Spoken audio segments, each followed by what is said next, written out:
আজকে শিবরাত্রি, তাই আজকে সাবু মাখা বানাবো, অমৃত স্বাদের সাবু মাখা। তাই চলুন দেখি কিভাবে মাখাই।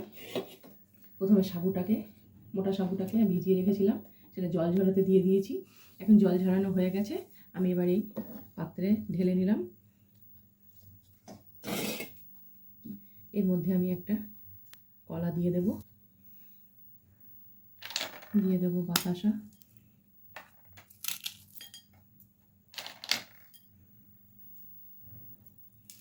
দিয়ে দেব দই। এবার কলাটাকে আমি ভালো করে চটকিয়ে নেব। এবার দিয়ে দেব কাঁচা সন্দেশ, দিয়ে দিলাম কিশমিশ, দিলাম কাজু বাদাম,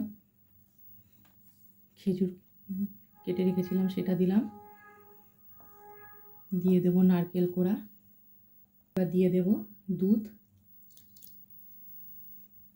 এবার ভালো করে এটাকে মাখিয়ে নেব আরেকবার।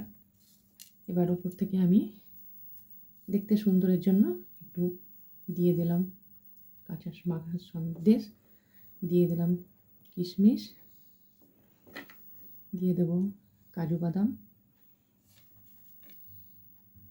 কটা খেজুর, আর দিয়ে দেব চেরি ফল,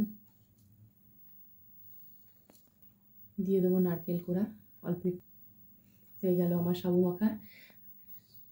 আপনারা কারা কারা কারা সাবু মাখা আজকে খেয়েছেন অবশ্যই একটু জানাবেন আমাকে, আমারও ভালো লাগবে।